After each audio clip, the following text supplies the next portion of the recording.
Hello friends, PSC energy ബൂസ്റ്ററിൻ്റെ online ക്ലാസ്സിലേക്ക് എല്ലാ ഉദ്യോഗാർത്ഥികൾക്കും സ്വാഗതം.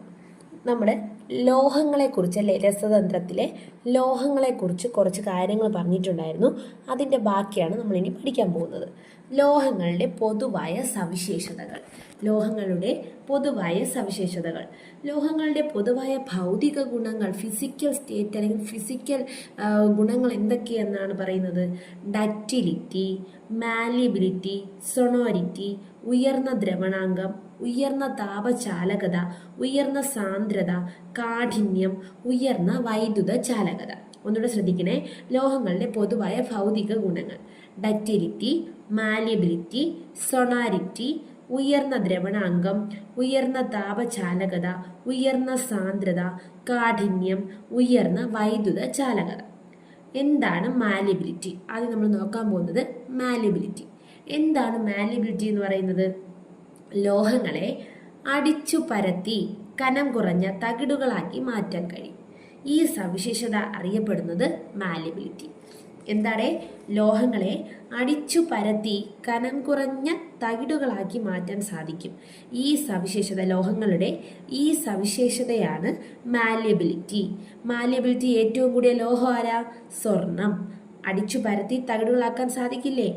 മാലിബിലിറ്റി ഏറ്റവും കൂടിയ ലോഹമാണ് സ്വർണം. ഇനി എന്താണ് ഡക്റ്റിലിറ്റി? ലോഹങ്ങളെ വലിച്ചു നീട്ടി കനം കുറഞ്ഞ കമ്പികളാക്കി മാറ്റാനുള്ള സവിശേഷതയാണ് ഡക്റ്റിലിറ്റി. ശ്രദ്ധിച്ചു പോവുക, മാറിപ്പോകരുത്. മാലിബിലിറ്റി എന്ന് പറഞ്ഞാൽ എന്താണ്? ലോഹങ്ങളെ അടിച്ചു പരത്തി കനം കുറഞ്ഞ തകിടുകളാക്കി മാറ്റാൻ സാധിക്കുന്നതാണ് മാലിബിലിറ്റി. എന്നാൽ വലിച്ചു നീട്ടി കനം കുറഞ്ഞ കമ്പികളാക്കി മാറ്റാനുള്ള സവിശേഷതയാണ് ഡക്റ്റിലിറ്റി. ഡക്റ്റിലിറ്റി ഏറ്റവും കൂടിയ ലോഹം പ്ലാറ്റിനം. മാലിബിലിറ്റി കൂടിയത് ആരാടെ? ശ്രദ്ധിക്കുക, മാലിബിലിറ്റി കൂടിയത് ആരാണ്? സ്വർണം. എന്നാൽ ഡക്റ്റിലിറ്റി കൂടിയത് ആരാണ്? Ductility platinum. ഓക്കെ അല്ലേ? കാഠിന്യം. അടുത്ത ഒരു സവിശേഷതയാണ് കാഠിന്യം. ലോഹങ്ങളുടെ മറ്റൊരു പ്രത്യേകത ഹാർഡ്നെസ്. കാഠിന്യം ഘർഷണത്തെ പ്രതിരോധിക്കാനുള്ള ഒരു ലോഹത്തിന്റെ കഴിവിനെ കാഠിന്യം എന്നറിയപ്പെടുന്നു. ഘർഷണത്തെ പ്രതിരോധിക്കാനുള്ള ഒരു ലോഹത്തിന്റെ കഴിവിനെ കാഠിന്യം എന്നറിയപ്പെടുന്നു. കത്തി ഉപയോഗിച്ച് നിഷ്പ്രയാസം മുറിക്കാൻ സാധിക്കുന്ന ലോഹങ്ങളാണ് മൃദുലോഹങ്ങൾ എന്ന് അറിയപ്പെടുന്നത്. എന്തോന്നാണ്? കത്തി കൊണ്ട് എന്ത് ചെയ്യുന്നു? നിഷ്പ്രയാസം മുറിക്കാൻ സാധിക്കുന്നു. അത്തരം ലോഹങ്ങളാണ് എന്ത്? മൃദുലോഹങ്ങൾ. ഉദാഹരണം ആരൊക്കെയാണ്? നമുക്കറിയാം. Sodium, potassium, lithium. Sodium, potassium, lithium. ഇനി എന്താണ് ലോഹദ്യുതി? നമ്മൾ ഏതൊക്കെയാ പറഞ്ഞ? മാലിബിലിറ്റി, ഡക്റ്റിലിറ്റി, കാഠിന്യം. അടുത്തതാരാ? ലോഹദ്യുതി. ലോഹങ്ങളെ മുറിക്കുമ്പോൾ പുതുതായി രൂപം കൊള്ളുന്ന പ്രതലം തിളക്കമാർന്നതായിരിക്കും. ഈ സവിശേഷതയാണ് മെറ്റാലിക് ലസ്റ്റർ അല്ലെങ്കിൽ ലോഹദ്യുതി എന്ന് അറിയപ്പെടുന്നത്. ലോഹങ്ങളെ മുറിക്കുമ്പോൾ പുതുതായി രൂപം കൊള്ളുന്ന പ്രതലം തിളക്കമാർന്നതായിരിക്കും.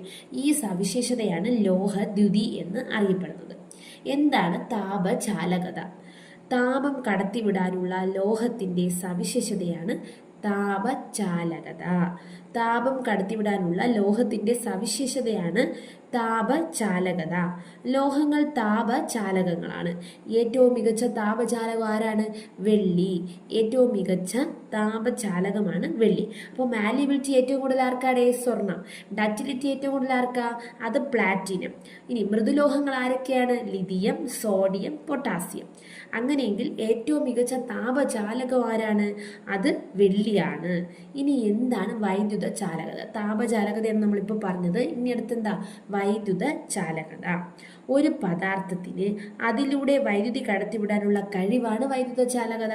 ഒരു പദാർത്ഥത്തിന് അതിലൂടെ വൈദ്യുതി കടത്തിവിടാനുള്ള കഴിവാണ് വൈദ്യുത ചാലകത. എല്ലാ ലോഹങ്ങളും വൈദ്യുത ചാലകങ്ങളാണ്. എല്ലാ ലോഹങ്ങളും വൈദ്യുത ചാലകങ്ങളാണ്. ഏറ്റവും മികച്ച വൈദ്യുത ചാലകം വെള്ളി. ഏറ്റവും മികച്ച വൈദ്യുത ചാലകം. ഏറ്റവും മികച്ച താപചാലകം ആരാടെ? അതും വെള്ളി തന്നെയാണ്. ഏറ്റവും മികച്ച വൈദ്യുത ചാലകം ആര് തന്നെയാണ്? വെള്ളി. വീടുകളിലെ വൈദ്യുത കമ്പികൾ നിർമ്മിച്ചിരിക്കുന്ന ലോഹം ഏതാ? കോപ്പർ. വീടുകളിൽ വൈദ്യുത കമ്പികൾ നിർമ്മിച്ചിരിക്കുന്ന ലോഹം ഏതാണ്? അത് കോപ്പർ. വൈദ്യുത തൂണുകളിലെ വൈദ്യുത കമ്പികൾ നിർമ്മിച്ചിരിക്കുന്ന ഭാഗം അലുമിനിയം. ശ്രദ്ധിച്ചു പഠിക്കുക. വൈദ്യുത തൂണുകളിലെ വൈദ്യുത കമ്പികൾ നിർമ്മിച്ചിരിക്കുന്ന ഭാഗം അലുമിനിയം. വൈദ്യുത ബൾബിന്റെ ഫിലമെന്റ് നിർമ്മിച്ചിരിക്കുന്ന ലോഹം ഏതാണടേ? അത് ടങ്സ്റ്റൺ. അപ്പോൾ വീടുകളിലെ വൈദ്യുത കമ്പികൾ നിർമ്മിച്ചിരിക്കുന്നത് കോപ്പർ, വൈദ്യുത തൂണുകളിലെ വൈദ്യുത കമ്പികൾ നിർമ്മിച്ചിരിക്കുന്നത് അലുമിനിയം, വൈദ്യുത ബൾബിന്റെ ഫിലമെന്റ് നിർമ്മിച്ചിരിക്കുന്നത് ടങ്സ്റ്റൺ. ഒന്നുകൂടെ ശ്രദ്ധിക്കുക, മാറിപ്പോകരുത്. വീടുകളിലെ വൈദ്യുത കമ്പികൾ നിർമ്മിച്ചിരിക്കുന്നത് കോപ്പർ, വൈദ്യുത തൂണുകളിലെ വൈദ്യുത കമ്പികൾ നിർമ്മിച്ചിരിക്കുന്നത് അലുമിനിയം, വൈദ്യുത ബൾബിന്റെ ഫിലമെന്റ് നിർമ്മിച്ചിരിക്കുന്ന ലോഹം ടങ്സ്റ്റൺ. ഇനി എന്താണ് സൊണോരിറ്റി? കട്ടിയുള്ള വസ്തു കൊണ്ട് ലോഹത്തിന്റെ പ്രതലത്തിൽ തട്ടുമ്പോൾ ശബ്ദം പുറപ്പെടുവിക്കാനുള്ള ലോഹങ്ങളുടെ കഴിവിനെ സൊണാരിറ്റി എന്ന് പറയുന്നു. കട്ടിയുള്ള വസ്തു കൊണ്ട് ലോഹത്തിന്റെ പ്രതലത്തിൽ തട്ടുമ്പോൾ ശബ്ദം പുറപ്പെടുവിക്കാനുള്ള ലോഹങ്ങളുടെ കഴിവിനെ സൊണാരിറ്റി എന്ന് പറയുന്നു.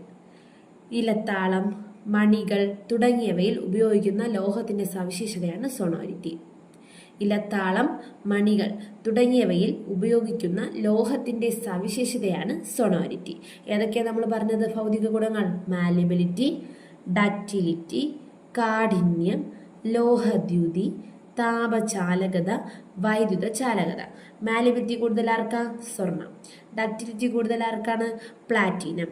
മൃദുലോഹങ്ങൾ ആരൊക്കെയാണ്? Lithium, sodium, potassium. ഇനി വൈദ്യുത താപചാലകം ഏറ്റവും മികച്ചത് ആരാ? വെള്ളി. വൈദ്യുത ചാലകം ആരാ? വെള്ളി. വീടുകളിലെ വൈദ്യുത കമ്പികളാണെങ്കിൽ ആരാണ്? കോപ്പർ. വൈദ്യുത തൂണുകളിലെ വൈദ്യുത കമ്പികളാണെങ്കിൽ ആരാണ്? അലുമിനിയം. വൈദ്യുത ബൾബിന്റെ ഫിലമെന്റ് നിർമ്മിച്ചിരിക്കുന്ന ആരാണ്? ടങ്സ്റ്റൺ. സൊണാരിറ്റി, ഇലത്താളം, മണികൾ തുടങ്ങിയവ ഉപയോഗിക്കുന്ന ലോഹത്തിന്റെ സവിശേഷതയാണ് സൊണാരിറ്റി. ഇനി എന്താണ് സാന്ദ്രത? ലോഹങ്ങൾ പൊതുവെ ഉയർന്ന താപനിലയിൽ ഉരുകുന്നവയും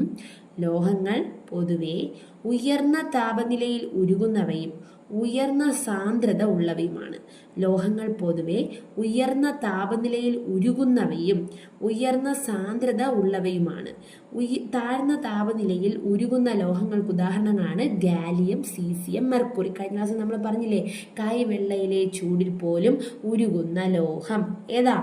അത് ഗാലിയം. അപ്പോൾ താഴ്ന്ന താപനിലയിൽ ഉരുകുന്ന ലോഹങ്ങൾക്ക് ഉദാഹരണമാണ് ഗാലിയം, സീസിയം, മെർക്കുറി. സാന്ദ്രത കുറഞ്ഞ ലോഹങ്ങൾക്ക് ഉദാഹരണം ആരൊക്കെയാണ്? Lithium, sodium, potassium. സാന്ദ്രത കുറഞ്ഞ ലോഹങ്ങൾക്ക് ഉദാഹരണം ആരാണ്? Lithium, sodium, potassium. ഇനി എന്താണ് ദ്രവണാങ്കം? ദ്രാവകം തിളച്ച് വാതകമാകുന്ന താപനിലയാണ് തിളനില. ദ്രാവകം തിളച്ച് എന്തായിട്ട് മാറുന്നു? വാതകമാകുന്ന തിളനിലയാണ് എന്തെന്ന് പറയുന്നത്? താപനിലയാണ് തിളനില എന്ന് പറയുന്നത്. ദ്രാവകം തിളച്ച് വാതകമാകുന്ന താപനിലയാണ് തിളനില. ഖരം ദ്രാവകമായി മാറുന്ന താപനിലയാണ് ദ്രവണാങ്കം. ഓക്കെ അല്ലേ? ഇനി നോക്കട്ടെ, ലോഹങ്ങളെ. ഇരുമ്പിന്റെ ദ്രവണാങ്കം എത്രയാ? 1538. പ്രധാനമായിട്ട് ഇരുമ്പ് നോക്കണേ, 1538. തിളനില എത്രയാണ്? 2861. സാന്ദ്രതയാണെങ്കിലോ 7.873. ലോഹനാശനം. എന്താണ് ലോഹനാശനം എന്ന് പറയുന്നത്? ചില ലോഹങ്ങൾ അന്തരീക്ഷ വായുവിലെ വിവിധ ഘടകങ്ങളുമായി രാസപ്രവർത്തനത്തിൽ ഏർപ്പെട്ട് പുതിയ പദാർത്ഥങ്ങളായി മാറുന്നു.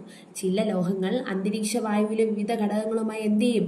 കെമിക്കൽ റിയാക്ഷനുകളിൽ ഏർപ്പെടും. രാസപ്രവർത്തനത്തിൽ ഏർപ്പെട്ട് പുതിയ പദാർത്ഥമായി മാറുന്നു. ഈ പ്രക്രിയയാണ് കൊറോഷൻ ഓഫ് മെറ്റൽ അഥവാ ലോഹനാശനം എന്ന് പറയുന്നത്.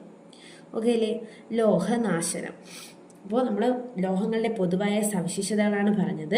ലോഹങ്ങളുടെ പൊതുവായ സവിശേഷതകൾ ഏതൊക്കെയാണ്? ഡക്റ്റിലിറ്റി, സൊണാരിറ്റി, ഉയർന്ന താപചാലകത, കാഠിന്യം, മാലിബിലിറ്റി, ഉയർന്ന ദ്രവണാങ്കം, ഉയർന്ന സാന്ദ്രത, ഉയർന്ന വൈദ്യുത ചാലകത. ഓക്കെ അല്ലേ? ഇനി പ്രധാനമായിട്ട് നമ്മൾ അറിഞ്ഞിരിക്കേണ്ട 2-3 ലോഹങ്ങളുണ്ട്. ഏതൊക്കെയാ? പ്രധാനമായിട്ട് ആദ്യം ഇരുമ്പിനെ കുറിച്ച് അറിയണം.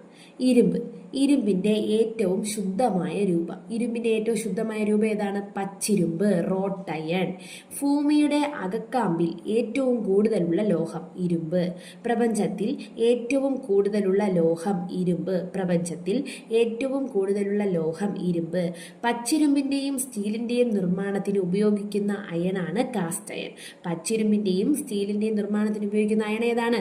Cast iron. കാസ്റ്റ് അയണിൽ എത്ര ശതമാനമാണ് കാർബൺ അടങ്ങിയിരിക്കുന്നത്? 2% കാർബണാണ് അടങ്ങിയിരിക്കുന്നത്. Railway sleepers, gutter pipes, toys എന്നിവയിൽ ഉപയോഗിക്കുന്ന അയണാണ് cast iron. Wire, bolt, chains, കാർഷിക ഉപകരണങ്ങൾ എന്നിവ നിർമ്മിക്കാൻ ഉപയോഗിക്കുന്ന അയണാണ് റോട്ട് അയൺ. റോട്ട് അയണിൽ എത്ര ശതമാനം കാർബൺ ആണടെ? 0.05%. 0.05%. ഓക്കെ അല്ലേ? കേബിൾസ്, ഓട്ടോമൊബൈൽസ്, വിമാനത്തിൻ്റെ ഭാഗങ്ങൾ, പെൻഡുലം എന്നിവ നിർമ്മിക്കാൻ ഉപയോഗിക്കുന്ന അയണാണ് നിക്കൽ സ്റ്റീൽ എന്ന് പറയുന്നത്. Nickel steel. Cutting tools, crushing machines എന്നിവയിൽ ഉപയോഗിക്കുന്ന അയൺ ഏതാണ്? Chrome steel. ഇതെല്ലാം അയണിനെ കുറിച്ചാണ്. സൈക്കിൾസ്, ഓട്ടോമൊബൈൽസ്, പാത്രങ്ങൾ, പേനകൾ എന്നിവയിൽ ഉപയോഗിക്കുന്ന അയൺ ഏതാണ്? Stainless steel. ഇതൊക്കെ പ്രധാനപ്പെട്ടതാണ്. അപ്പോൾ കേബിൾസ്, ഓട്ടോമൊബൈൽസ്, വിമാനത്തിൻ്റെ ഭാഗങ്ങൾ, പെൻഡുലം ഇതാണെങ്കിലോ nickel steel. Cutting tools, crushing machines എന്നിവയിൽ ഉപയോഗിക്കുന്നത് ക്രോം സ്റ്റീൽ. സൈക്കിൾസ്, ഓട്ടോമൊബൈൽസ്, പാത്രങ്ങൾ, പേനകൾ സ്റ്റെയിൻലെസ് സ്റ്റീൽ. ഇരുമ്പ് തുരുമ്പിക്കാതിരിക്കുവാൻ സിങ്ക് അഥവാ നാഗം പൂശുന്ന പ്രക്രിയയാണ് ഗാൽവനൈസേഷൻ. ഇരുമ്പ് എന്താണ് ഗാൽവനൈസേഷൻ? ഇരുമ്പ് തുരുമ്പിക്കാതിരിക്കുവാൻ സിങ്ക് പൂശുന്ന പ്രക്രിയയാണ് ഗാൽവനൈസേഷൻ. ഇരുമ്പയിരിനെ ഖരാവസ്ഥയിൽ കരി ഉപയോഗിച്ച് നിരോക്സീകരിച്ചാൽ എന്താണ്? പോറസ് ആയിട്ടുള്ള അയൺ കട്ടകൾ ഉണ്ടാകുന്നു. നിരോക്സീകരിച്ച ഇരുമ്പ് കട്ടകളെ വിളിക്കുന്നതാണ് എന്തെന്ന് പറയുന്നത്? സ്പോഞ്ച് അയൺ എന്ന് പറയുന്നത്. സ്പോഞ്ച് അയണിൽ നിന്ന് ഉപയോഗപ്രദമായ ഉൽപ്പന്നങ്ങൾ ലഭിക്കണമെങ്കിൽ ചൂടാക്കി അതിലെ സുഷിരങ്ങൾ നീക്കേണ്ടതായിട്ടുണ്ട്. അങ്ങനെ ലഭിക്കുന്ന അയണാണ് എന്തെന്ന് പറയുന്നത്? പച്ചിരുമ്പ് അഥവാ റോട്ട് അയൺ എന്ന് പറയുന്നത്. റോട്ട് അയണിൽ എത്ര കാർബണാണ്? 0.05% കാർബണാണ് അടങ്ങിയിരിക്കുന്നത്. ഓക്കെ അല്ലേ? ഇരുമ്പിനെ കുറിച്ച് പ്രധാനമായിട്ട് നമ്മൾ ഇത്രയാണ് അറിയാനുള്ളത്. ഓക്കെ അല്ലേ? ശരി, അടുത്തിനി നമുക്ക് കുറച്ച് ലോഹങ്ങൾ പഠിക്കാനുണ്ട്. സോഡിയം, കാൽഷ്യം, ഇങ്ങനെ പ്രധാനപ്പെട്ട കുറച്ച് പഠിക്കാനുണ്ട്. ഇന്ന് നമുക്ക് ഇത്രയും നോക്കാം. ഓക്കെ അല്ലേ? ശരി, എന്നാൽ എല്ലാവരും എന്ത് ചെയ്യണം? ക്ലാസ്സിൽ ഷെയർ ചെയ്യണം, സബ്സ്ക്രൈബ് ചെയ്യണം. താങ്ക്